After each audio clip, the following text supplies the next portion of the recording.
Hello, everyone, and welcome to Sound Off with System One.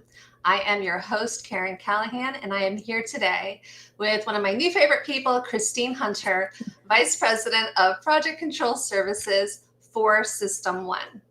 System One is a leading provider of specialized, highly technical outsourced services and workforce solutions to critical infrastructure, which we'll be talking about today, technology, life sciences, and government sectors.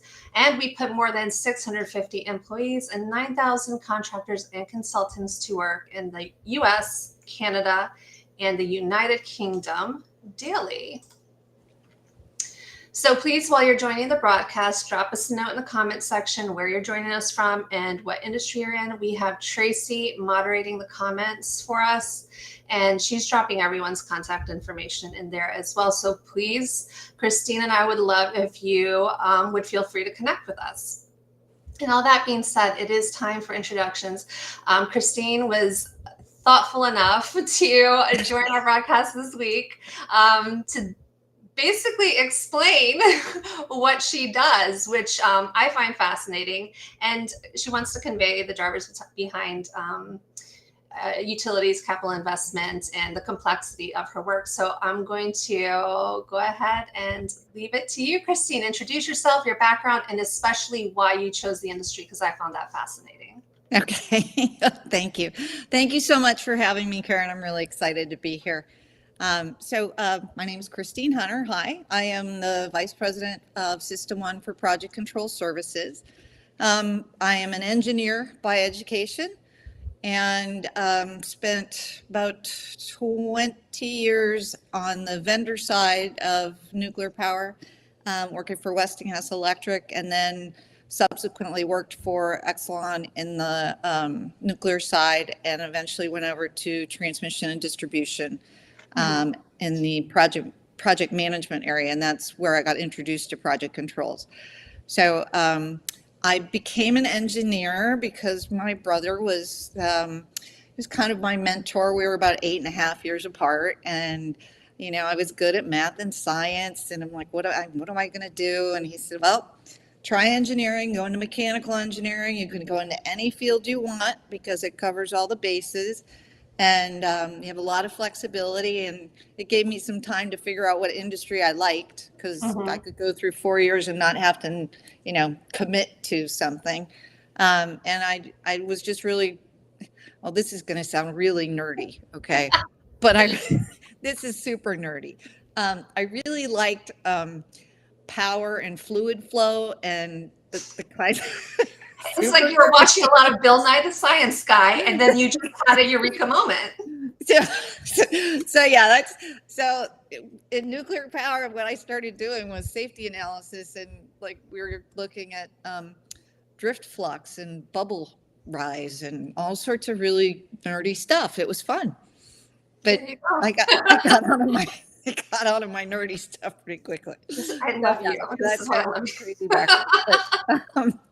So my husband took a job in New Jersey, and I had to leave Chicago, and I was introduced to Troy Gregory by a mutual colleague, and I was excited to work in a smaller environment, more of an entrepreneurial environment. And Troy gave me the opportunity to kind of find my way, figure out how to make a contribution to System One, given all your background, and was able to secure a project controls contract with, first time we crashed and burned, second time we didn't.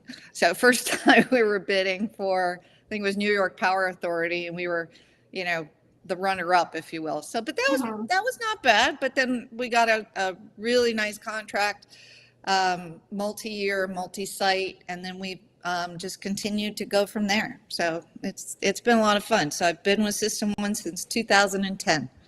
That's amazing. Yeah. And it's quite the ride. Yeah. Okay, so in layman's terms, because I didn't know this, so I started talking to you the last few weeks. What is project controls, and how does it pertain to what you do for System One?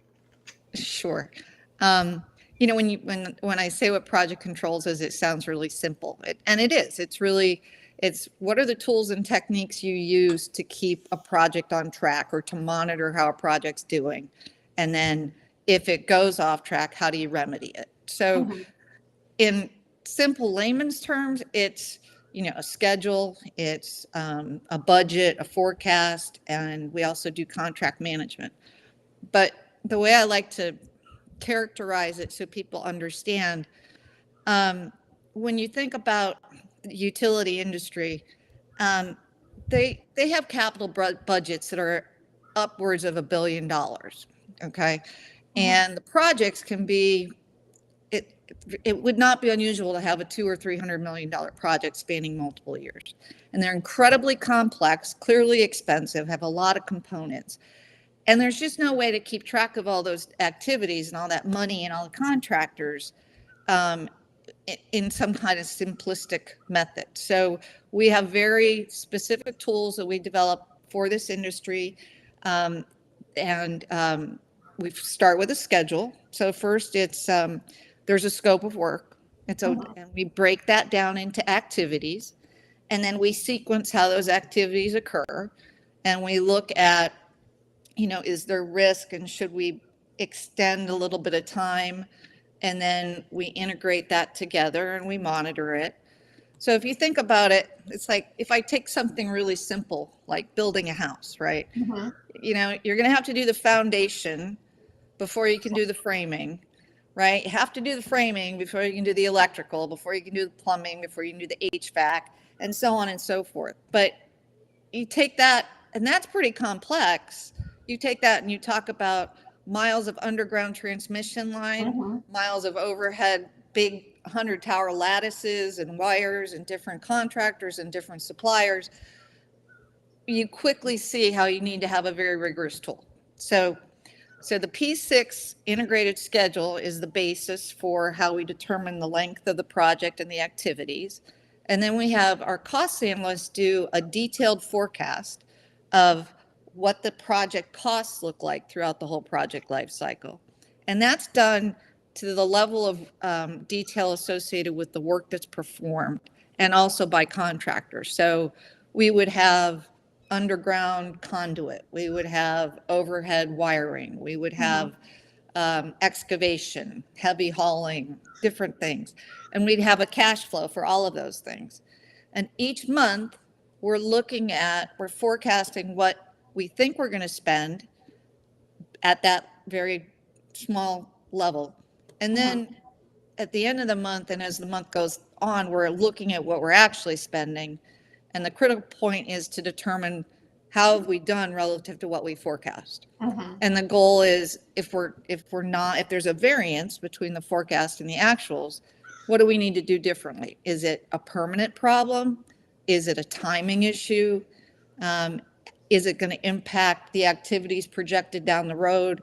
So every month is a constant evaluation of what's going on and how do we need to change the subsequent month in order to meet our goal for schedule and budget.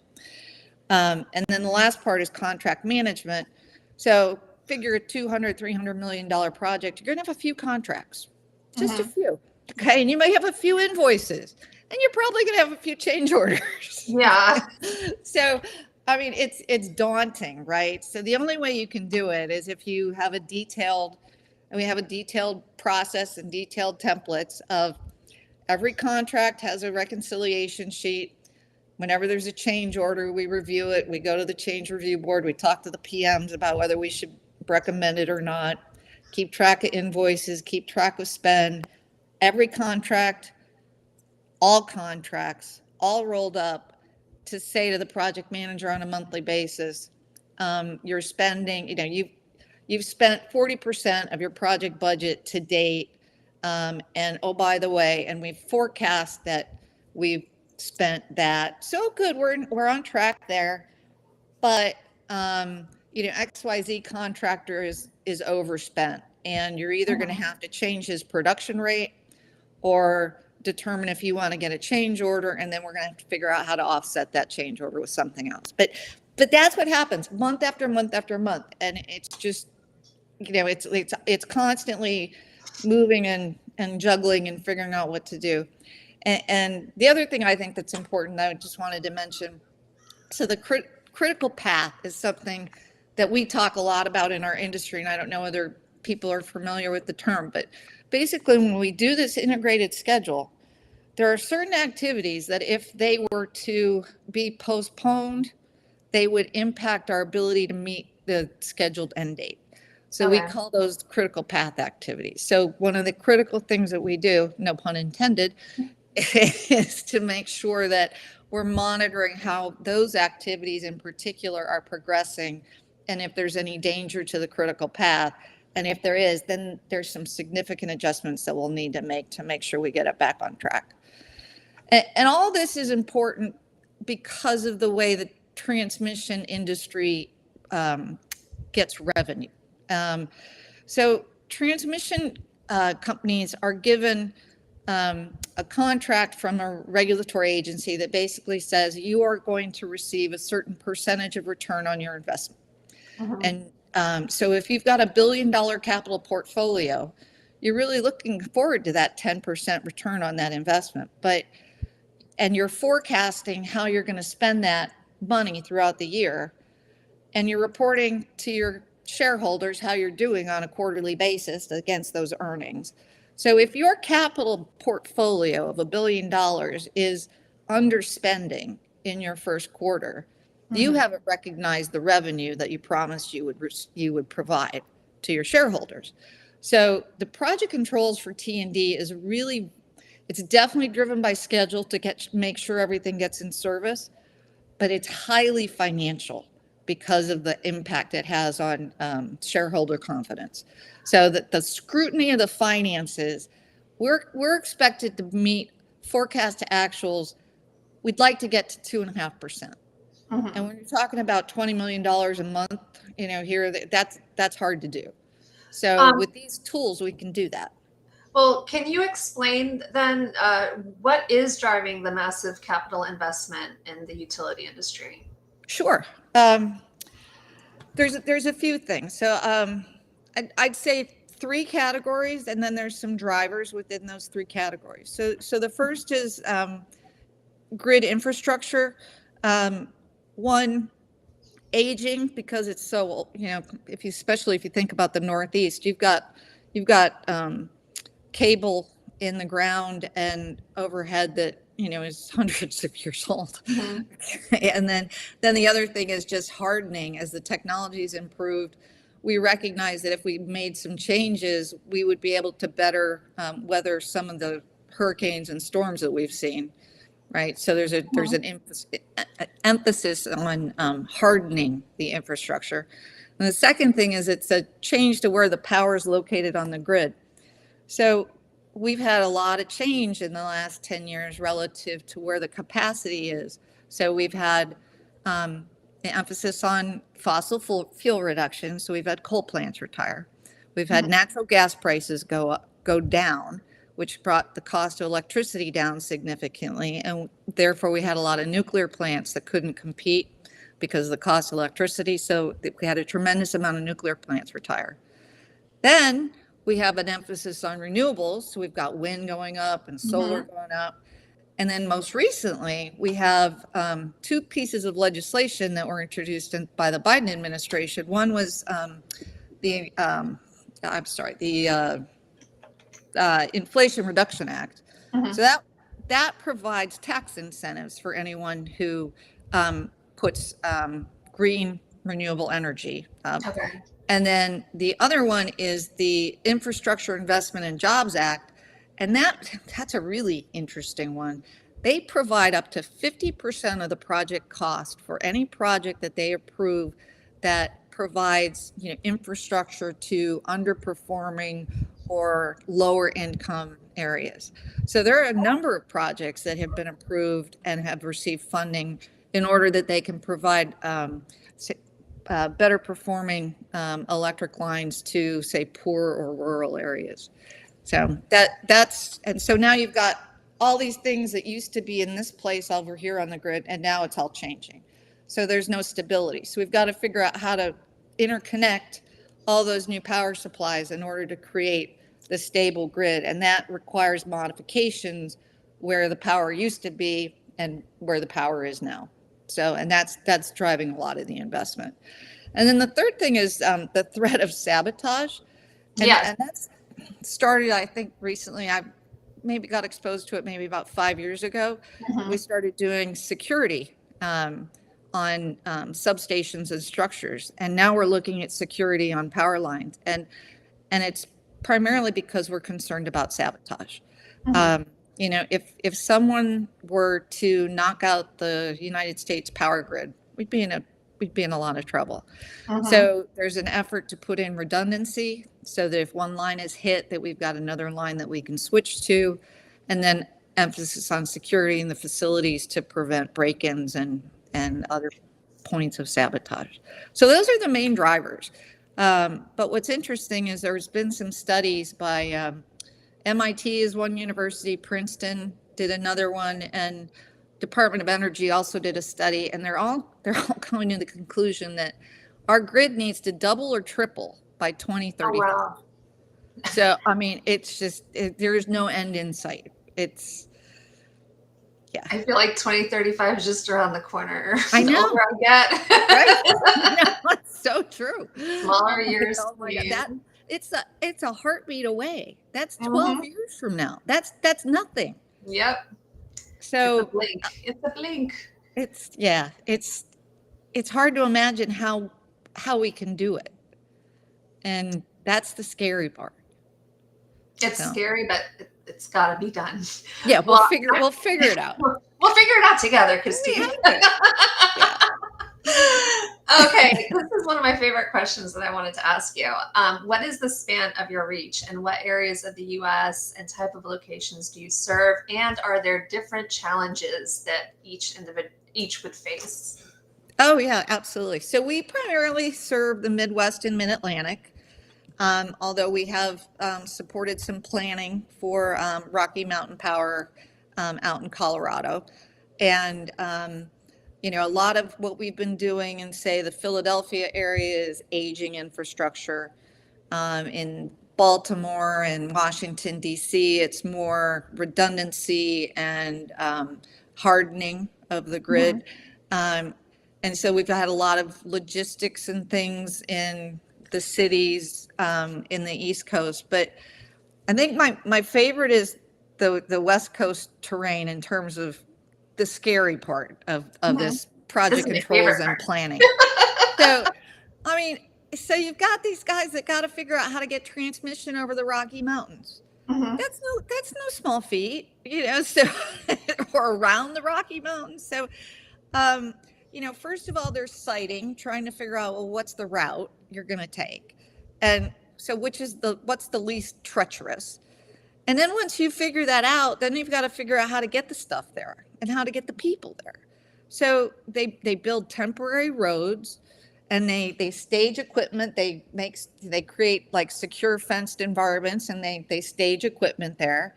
And they've got the temporary roads so workers can get in and out of these various places. Then they take these helicopters and they bring these 50 to 100 feet 50 to 100 feet transmission poles and lattices, and they're dropping them by helicopter across the mountainous ranges. And then the guys get to drive up and put them together. I mean, when you think about it, it's absolutely crazy. And so trying to predict how that's going to go. Oh, sorry, Sam, we had an avalanche today. You know, or, you know, oh, the drill's buried, you know, or we hit rock. I know we did soil samples, but we didn't expect to hit rock this soon. So we need a different excavator. I was telling Christine earlier that it sounds like something out of Jurassic Park with all the helicopters coming in. So now I get an idea of how they made the Velociraptor pens and the Tyrannosaurus pens. They used Christine. She's not allowed to tell us because it's confidential and top secret. Feels like that. Yeah, that's definitely. I find that amazing. But then you said places like Washington, D.C. have then their different sorts of you know, Washington and Chicago, two of my favorites. Oh, Philadelphia, I should say too, because we did have an incident there too. Oh, Chicago, that's the incident. Chicago was famous for, it's changed a little bit, but it was famous for making sure that there was always something festive going on in the city, right? And Mhm. so there were work moratoriums every which way you turned. If there was, and at Christmas and Thanksgiving, you couldn't do any work for 2 months. And Mhm. then in the summer, you have Taste of Chicago, and you have the Blues Festival, and you have the Jazz Festival. So it was like, no, you can't work in Chicago. I'm sorry. We're too busy entertaining. So that was Chicago.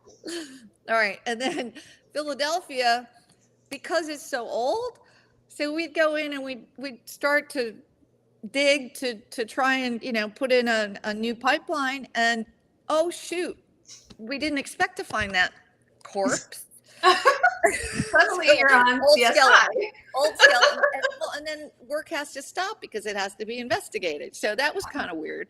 But no, seriously, we found water lines that weren't supposed to be there. I'm like, well, this Mhm. isn't on the drawing. Where did this come from? Okay. And Where is but this on the drawing? I don't see it. It's yeah, but then you go to Washington D.C. and it's just it's the capital.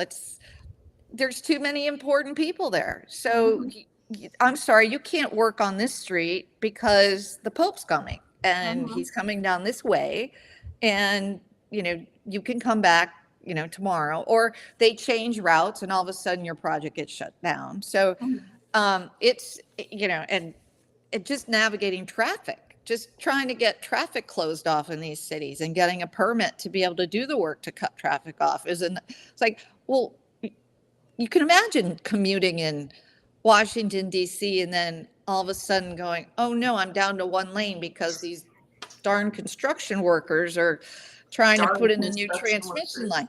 And as a commuter, you're not real happy about it. Yeah, So, but yeah, so it's challenging. lots of challenges. Yeah. Well, we're approaching the end of our time, but I wanted to ask you one more question because I love the way you answered it when we were talking about it last week or earlier this week. When it comes to your team, what are you most proud of? Oh, well, the, everybody will stop anything to help everyone else. And it's like we're a seamless team, contractor and System One. So our clients are part of our team too. And we make sure we back each other up. And everyone comes to work with a can-do attitude. If anything goes wrong, it's like, okay, how do we fix it? It's not something went wrong, I'm a victim. It's we got to figure it out, guys. Come on, we can figure it out. Everybody thinks like that. No one Mhm. puts up obstacles, and they've never disappointed me. They are top notch. And that's what I love. That's what I personally love about System One is just, people pay lip service to workplace culture and System One as a whole. I feel they come through. We walk the walk, talk the talk, and walk the walk. So I do I think love so. hearing. Yeah, Mhm. very much so.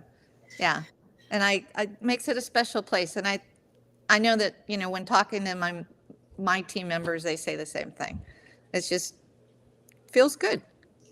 Exactly. And it feels good for me that you were so willing to speak with me this week. Oh, it's my pleasure. Absolutely. We loved having you on. So that, my friends, wraps up today's broadcast. So again, thank you, Christine. Sure.